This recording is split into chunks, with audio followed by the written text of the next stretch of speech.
அரசியல் அப்படின்னு சொல்லி வரும்போது கூட மத அரசியல் செய்யக்கூடிய நிறைய பேர் இருக்காங்க. அன்பார்ந்த பெரியோர்களே, மைக்க மாத்தி பிடிச்சா எப்படி எடுபட்டவள சாரிண்ணே. அண்ணன் நம்பர்லா அவர்கள் கிளம்பிட்டாரு. பழனி தைப்பூசம் வரப்போகுதுன்னா போதும், இந்த மாதிரி வேலை வெட்டிலாம் வேஷம் போட்டு கிளம்பிட்டாங்க வசூல் பண்றதுக்கு. அதுலயும் குறிப்பா இந்த தேர்தல் வரக்கூடிய காலத்தில் கண்டிப்பா வேலை ஏந்தாமல் ஒரு அரசியல்வாதியும் இருக்க மாட்டார் அப்படிங்கிறது நமக்கு தெரியும். எல்லாம் சரி, தமிழ்நாட்டை இன்னைக்கு யாரு ஆட்சி பண்றான்னு தெரியுமா? முருகன் தானே ஆட்சி பண்றான், எப்பவுமே அவன் தானே. முருகா உன் குணம் தன்னை அறிந்து புரிந்து கொண்டேன். வேலுண்டு வினை இல்லை. திருமாவளவன் அவர்கள் மட்டும் இதுக்கு என்ன விதிவிலக்கா என்ன? அசிங்கமா பொம்மை இருந்துச்சுன்னா அதுதான் ஹிந்து கோவில் அப்படின்னு சொன்ன அந்த மனுஷன் இப்ப என்ன பண்றீங்க? என்கிட்ட 3 ட்ரிப் வாங்கி முடுக்குன்னு குடிக்கிறீங்க. பயவுள்ள இவன் கோமியத்தை வாங்கி குடிக்க சொல்ற மாதிரியே சொல்றானே. இன்னைக்கு முருகர் மாதிரியே சேச்சே அதே மாதிரி ஒரு வேஷம் போடுறாருன்னு வச்சுக்கோங்களேன். தலையில கிரீடமா, கையில வேலா, ஒரு பெரிய மாலையா. வாழ்க வாழ்க வாழ்கவே, வாழ்க வாழ்க வாழ்கவே. Hey, I've seen this one. This is a classic. அசிங்கமா பொம்மை இருந்தது. இப்போது மிகப்பெரிய அளவுல வேலுண்டு, தமிழுண்டு, கிரீடம் உண்டு அப்படின்னு சொல்லி மாறி நிற்கிறார். இந்த ஈன பொழப்புக்கு பேசாம எங்கயாவது போய் ஊருக்கு போயிடலாம். உயரமா கட்டியிருந்தா அது தேவாலயம். நிறைய அசிங்கமான பொம்மைகள் எல்லாம் இருந்தா அது கோவில். இவருதான் மானஸ்தன். வணக்கம். மானஸ்தனா? மூஞ்சி பார்த்தா அப்படி தெரியலையே. திமுக ஒரு தீய சக்தி. ஆட உங்க கூர்காவுக்கு பிறந்தவன சொல்லுவியா? உன்னை எல்லாம் நிக்க வச்சு அடி கூடாது, குனிய வச்சு அடி. குனிடா. இனிமே சொல்லுவியா? பதட்டப்படாதீங்க, நம்ம தோழர் திருமாதான். ஆமா, எப்படி வன்மத்தை கொட்டினார் இல்ல, ஒரே நேரத்துல வன்மத்தை கக்கவும் தெரியும், அதே நேரத்துல தான் இருக்கக்கூடிய இடத்தை எப்படி உறுதி செய்யணுங்கிற அந்த சூட்சமோ, அந்த நுணுக்கெல்லாம் தோழர் திருமா அவர்களுக்கு கை வந்த கலை. பாஸ், அப்ப நம்ம காட்டையும் கொடுக்கிறோம், கூட்டையும் கொடுக்கிறோம்.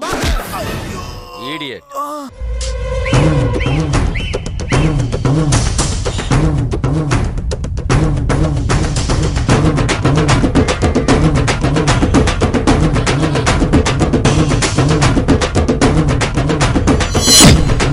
ஓகேவா? திடீர்னு பாத்தீங்கன்னா அந்த திருப்பரங்குன்றம் விஷயத்துக்காக இப்ப நேற்று போராட்டம் நடத்திருக்கிறாங்க. RSS பிஜேபி எதிர்த்து இதை இன்னொரு அயோத்தியாக மாற்ற பார்க்கிறீர்களா அப்படி இப்படின்ட்டுலாம் போராட்டம் நடத்திட்டு இருந்தாப்புல. மதுரை திருப்பரங்குன்றம் கோயிலில் நெற்றியில் வைத்த விபூதியை அழித்துவிட்டு விசிக தலைவர் திருமாவளவன் பக்தர்களுடன் செல்ஃபி எடுத்த காட்சி இணையத்தில் வைரல் ஆகியுள்ளது.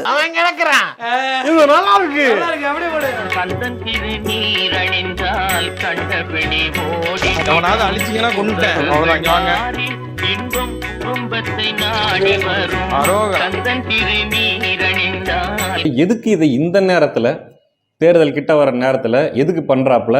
கையில ஒரு வேல் ஒன்று கொடுக்குறாங்க, ரைட்டு, அது எதுக்குன்னு நமக்கு புரியல. மாலை ஒன்று, பெரிய மாலை ஒன்று போட்டாங்க, கிரீடம் ஒன்று கொடுத்தாங்க.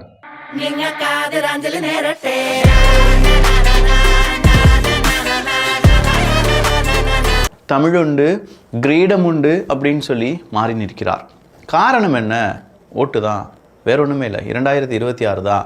உன்னை நம்பி பின்னாடி வர பசங்களை அம்மாவாசைக்கும் கிருத்திகைக்கும் பிரியாணி சாப்பிட வச்சுட்டு தேர்தலில் ஓட்டு வாங்குறதுக்காக வாழை இலையில வடை பாயசத்தை நக்கி குடிக்கிறதா நீ? என்ன போதுமா இல்ல இன்னும் வேணுமா? வாழ்க வாழ்க வாழ்கவே, வள்ளியின் உறவினரான எழுச்சி தலைவர் வாழ்கவே. அன்னைக்கு என்ன நடந்துச்சுன்னு தெரியுமாடா? தெரியாது. இப்ப தெரிஞ்சுக்க. Plastic open. கவனமா இருக்கணும். இப்ப நாம எல்லாம் முருகனை வேற நம்ம கடவுள்ங்கிறோம். நீ முருகனை நம்ம கடவுள்னாலும் அந்த வழுக்கு பாறையில கால் வீழ்ச்சா கூட சனாதனத்தின் அதல பாதாளத்தில் கொண்டு போய் விட்டுவிடும் நம்மை. ஐயா, பச்சோந்தி வெக்கப்படும். பச்சோந்தி அவர்களை பார்த்தா வெக்கப்படும். என்னடா நம்மளை விட வேகமா கலர் மாறுறாங்களே. தமிழ் முருகனை மட்டும் தமிழ் கடவுள் என்று சொல்லி தைப்பூசத்துக்கு விடுமுறை விட்டு விட்டால் நாம் எல்லோரும் தமிழர்களாக தலை நிமிர்ந்து விடுவோமா? ஐயோ, இவன் என்ன ஜென்மம், சரியான சாக்கடையா இருப்பான் போல் இருக்கே. திமுக காரனாகிய திருமாவளவன் அவர்கள் தான். திமுக காரனாகிய திருமாவளவன் அவர்களா? அவர் விசிக காரன் தானப்பா அப்படின்னு சொன்னா அது இன்னைக்கு பலருக்கும் மறந்து போச்சு. என்னெல்லாம் சொல்றதா இருந்தா திமுக சொம்புன்னு சொல்லாத, திமுக அண்டான்னு சொல்லு. ஏன்னா நான் இவ்வளவு ஆதரிக்கல திமுகவை, நான் இவ்வளவு ஆதரிக்கிறேன். அரசு எதிராக இல்லை, அரசுக்கு தலித்துகளுக்கு விரோதமாக செயல்பட வேண்டிய தேவையில்லை. இப்படி இல்லாம ஒரு பொழப்பு பிழைக்கணும். கேவலம் அவங்க கொடுக்குற 4 சீட்டுக்கோ 2 சீட்டுக்குமா இந்த பொழப்பு? அது கூட வரக்கூடிய பிளாஸ்டிக் சேருக்கா இந்த பொழப்பு? இதுக்கு ஒரு 4 பேர்ட்ட மூத்திரத்தை வாங்கி மடக்கு குடிக்க வேண்டியதானே? ஏன்டா இந்த வேலை பாக்குறீங்க? இந்த மாதிரிலாம் பேசுறாங்க, நீங்க வேற யார்கிட்ட வச்சுங்க. இதெல்லாம் நாகரீகம் இல்லாத பேச்சு. திமுக காரன் பேசுனா என்ன அர்த்தம்? திமுக காரரானே என்னென்ன சொல்றான் பாருங்க, கம்பி கட்டுற கதையெல்லாம் எடுத்து போடுறாங்க. திமுகனா திருமாவளவன் அவர்கள், திருமாவளவன் அவர்கள்னா திமுக அப்படிங்கிற லெவலில் ஆகி போயிடுச்சு. ஆனாலும் அதை அப்படி கிடையாது, நான் விசிகா தான் அப்படிங்கிறத என்னைக்காவது ஒரு தடவை ஞாபகப்படுத்துவதற்கு திருமாவளவன் அவர்கள் என்ன சொல்லுவார்னா, திமுகவை நீங்கள் எப்படி வேணாலும் அடிச்சுக்கோங்க, திமுக வீழ்ச்சி அடைகிறதோ வளர்ச்சி அடைகிறதோ அதை பற்றி எங்களுக்கு எந்த கவலையும் கிடையாது அப்படின்னு சொல்லி இன்னைக்கு ஒரு பேட்டியில் சொல்கிறார். அப்புறம் ஏன் பாஸ் அழுகுறீங்க? அது வலி வேற டிபார்ட்மெண்ட். அவங்க என்ன நினைப்பாங்க, இவங்க என்ன நினைப்பாங்க, நமக்கு ஓட்டு வருமா வராதா, இப்படி பேசினா திமுக நம்மள கூட்டணியில வச்சுக்குமா வச்சுக்காதா, ஐ டோன்ட் கேர். என்ன சொல்ல சொன்னா என்ன சொல்லிட்டு இருக்க? என்னமா நினைக்கிறேன் இருக்க? அப்ப நான் பஞ்சாயத்துல ஒண்ணு சொல்லக்கூடாதா? சொல்லக்கூடாது. உனக்கு சொல்ல உரிமை கிடையாது. போடா, நீ பஞ்சாயத்துல வந்து கிழிச்சு போ. அப்படி சொன்னதோடு மட்டும் இல்லாம விஜய் அவர்களையும் சீமான் அவர்களையும் ஆர்எஸ்எஸ்னுடைய குழந்தைகள், பிஜேபியினுடைய குழந்தைகள் அப்படின்னு சொல்றார். ஓட்டன்னு வச்சுக்க, என்னடா அந்நியதான் இருக்க. அன்னைக்கு வந்து கரண்ட் பில் கட்டாம பேசி கட்ட பிடிக்கிட்டு போயிட்டான், அதுக்கு நான் தான் காரணங்கிறான். அப்புறம் வந்து போன் பில் கட்டாம போயிருக்கேன், அதுக்கு நான் தான் காரணங்கிறான். தம்பி சீமானும் தம்பி விஜயும் இன்றைக்கு ஆர்எஸ்எஸ் பெற்றெடுத்த பிள்ளைகள் என்பது அம்பலமாகிவிட்டது.